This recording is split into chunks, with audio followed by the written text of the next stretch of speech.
الحمد لله نحمده ونصلي على رسوله الكريم اما بعد. صحابی رسول حضرت براء ابن عازب رضی اللہ تعالی عنہ کہتے ہیں کہ میں نے نبی کریم صلی اللہ علیہ وسلم کو ایک سفر میں عشاء کی نماز میں پہلی رکعت میں یہ سورہ پڑھتے ہوئے سنا.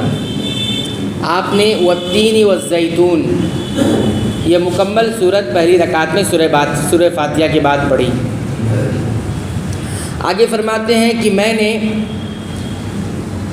کسی کو بھی اتنی بہترین آواز اور خوبصورت آواز سے پڑھتے ہوئے نہیں سنا، یا اتنی بہترین قرأت کرتے ہوئے اور عمدہ قرأت کرتے ہوئے میں نے کسی اور کو نہیں سنا جتنا رسول اکرم صلی اللہ علیہ وسلم نے اس سورت کو اپنی بہترین آواز میں اور بہترین قرأت میں پڑھی. یہ روایت صحیح البخاری کی ہے، 7546 نمبر کی حدیث، اور صحیح مسلم کے اندر بھی ہے 464 نمبر کی حدیث. 464 نمبر کی حدیث.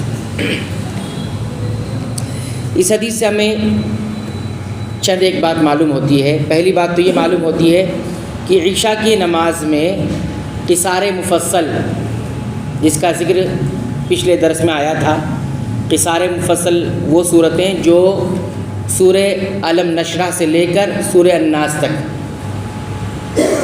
جس کی کل تعداد 21 بتائی تھی ہم نے، تو یہ قصار مفصل کہلاتا ہے. قصار مطلب چھوٹا اور مفصل مطلب بسم اللہ الرحمن الرحیم بیچ میں جلدی جلدی آتا ہے، اور مفصل کا مطلب سیپریٹ، الگ کرنا.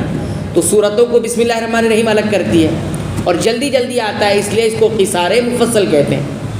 تو عشاء کی نماز میں قصار مفصل پڑھا جائے گا. اس میں سے ایک سورہ 3 بھی ہیں. تو یہ پہلی بات، یہ جائز ہے، ایسا پڑھنا چاہیے.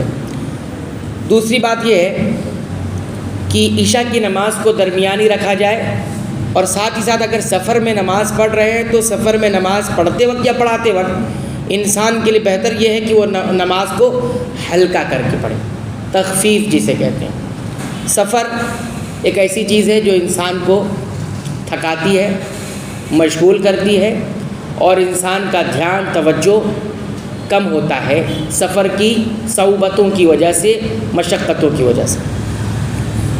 اگر سفر میں کوئی جماعت بنا رہا ہے تو امام کو چاہیے کہ بہت ہلکی نماز پڑھے تاکہ مسافروں کا خیال رکھا جا سکے. گرچہ امام کو بہت اچھی رغبت ہو پڑھنے کی، لمبا کرنے کی بھی، اگر اس کو چاہا تو پھر بھی نہیں کر سکتا، کیونکہ آپ دیکھ رہے ہیں کہ صحابی کیا کہہ رہے ہیں کہ آپ صلی اللہ علیہ وسلم نے سورہ 3 پڑھی، اتنی بہترین آواز میں، اتنی بہترین قرأت میں پڑھی. ظاہر سی بات ہے بہترین اور عمدہ قرأت وہ انسان کرتا ہے جن کو رغبت ہوتی ہے. اسی کو جس کو رغبت یعنی چاہت ہوتی ہے لمبا پڑھنے کی، وہی کرتا ہے. اور جس کو چاہت و توجہ نہیں ہوگی وہ جلدی سے 2-3 آیت پڑھ کر ختم کر دے گا. لیکن رسول اکرم صلی اللہ علیہ وسلم اس کے باوجود بھی آپ کیا کر رہے ہیں؟ مختصر پڑھ رہے ہیں. مختصر سے مطلب ہلکا کرنا. مختصر کا یہ مطلب نہیں ہوتا کہ سورت ہی آدھی آیت پڑھے، ایسا نہیں، بلکہ مکمل سورت آپ نے پڑھی. تیسری بات یہ بھی معلوم ہوئی کہ قرآن حکیم پڑھتے وقت انسان کو اچھی آواز میں پڑھنا چاہیے. اچھی آواز کا مطلب یہ ہوتا ہے کہ قرآن حکیم کو اس کے حروف کے مخارج کے ساتھ پڑھا جائے، اچھے انداز میں پڑھا جائے، خاص طور پر نماز میں بھی اور نماز کے علاوہ بھی. تلاوت کرتے وقت انسان کو حروف کے مخارج کا خیال رکھنا ہے. اگر ہم میں سے کسی سے قرآن سن لیں ابھی تو قرآن میں کئی غلطیاں نکلیں گی، اور ایسی سی غلطیاں جو قابل معافی بھی نہیں ہیں، قابل معافی بھی نہیں ہے. تو لہٰذا ہر شخص کو قرآن کی تلاوت سیکھنا چاہیے، اتنا کہ جس سے وہ قرآن کے حروف کو حق ادا کر سکے. اگر قرآن کے حروف کے حق کو بھی ادا نہیں کر رہا ہے تو وہ مجرم کہلائے گا، وہ گنہگار کہلائے گا، بغیر سیکھے اگر وہ قرآن حکیم پڑھتا ہے. ہاں، سیکھتے ہوئے اگر اس سے قرآن پڑھنے میں دشواری ہوتی ہے تو انشاءاللہ اس کو نہ صرف وہ گناہ سے بچے گا بلکہ اجر بھی دوہرا ملے گا. لیکن سیکھتے وقت جب وہ سیکھ رہا ہے، حروف کے مخارج کو سیکھ رہا ہے، ٹھیک ہے. دیکھیے میں ایک مثال دیتا ہوں آپ کو. قرآن میں ایک آیت ہے واللہ یعلم وانتم لا تعلمون. معنی اس کا کیا ہے؟ اور اللہ جانتا ہے تم نہیں جانتے. واللہ یعلم وانتم لا تعلمون. یہ عین سے ہے. کس سے ہے؟ عین سے ہے. یعلم علم سے، علم نا، علم کس کو بولتے؟ جاننے کو. اب اس کو کوئی پڑھے واللہ یعلم وانتم لا تعلمون، یعنی حمزہ سے پڑھ دیں یعلم تعلمون. معلوم ہے کیا معنی ہو جاتا ہے؟ معنی یہ ہو جاتا ہے اللہ تکلیف محسوس کرتا ہے، تم تکلیف محسوس نہیں کرتے. اللہ تکلیف محسوس کرتا ہے، اللہ کو تکلیف ہوتی ہے اور تمہیں تکلیف نہیں ہوتی. یہ حروف کے مخرج کو نہ جاننے کی وجہ سے. عین اور حمزہ دونوں کا آواز ایک ہے، لیکن اگر حروف کے صفت کو نہیں جانیں گے، مخرج کو نہیں جانیں گے تو ایسے ہوگا. عین ادا ہوتا ہے حلق کے درمیان والے حصے سے اور حمزہ ادا ہوتا ہے حلق کے شروع والے حصے سے. ٹھیک ہے، شروع والا حصہ جو سینے کی طرف والا حصہ ہوتا ہے. تو کیا پڑھی؟ یعلم وانتم لا تعلمون. رسول اکرم صلی اللہ علیہ وسلم تمام قرآن کے حروف کے مخارج کو اس کے حق کے ساتھ ادا کرتے تھے اور ایسے باقاعدہ سکھایا ہے. عین اور حمزہ کا فرق بتایا ہے رسول اکرم صلی اللہ علیہ وسلم. ایک اور مثال دیکھیے. سورہ کافرون تو ہم میں سے اکثر و بیشتر لوگوں کو یاد ہوتی ہے. قل یا ایھا الکافرون، قل یا ایھا الکافرون. اگر آپ نے قل کو جو بڑے کاف سے ہے، ہم عام طور پر بڑا کاف اور چھوٹا کاف بولتے ہیں، لیکن عربی میں ایسا کچھ بھی نہیں ہے کہ بڑا کاف ہے چھوٹا کاف. دونوں کے مخرج الگ ہے، دونوں کا ادائیگی کا انداز الگ ہے. ایک ہے قاف جو حلق کے آخری حصے کے قریب ادا ہوتا ہے زبان کی جڑ سے. زبان کی جڑ جہاں ہے اور اسی کے اوپر جو انسان کا تالو ہے اور تالو کا جو نرم والا حصہ ہے وہاں سے اس کی آواز نکلتی ہے. زبان کی جڑ اور زبان اوپر کا جو تالو ہے اس کا نرم والا حصہ، اس سے قاف ادا ہوتا ہے، نقطے والا قاف. اور اگر کاف بولیں گے تو یہ بھی وہیں سے ادا ہوتا ہے زبان کی جڑ سے، لیکن تالو کا جو حصہ ہے وہ سخت والا حصہ کاف. قاف اور کاف. اب اگر آپ نے پڑھا قل یا ایھا الکافرون تو معنی اس کا یہ ہوگا اے نبی آپ کہہ دیجئے. کیا کہیے؟ اے کافرون. لیکن آپ نے اس کو چھوٹے کاف سے پڑھا قل یا ایھا الکافرون. کل کیا معنی ہوتا ہے معلوم ہے آپ کو؟ اے نبی آپ کھائیے، اے نبی آپ کھائیے، اے کافرون.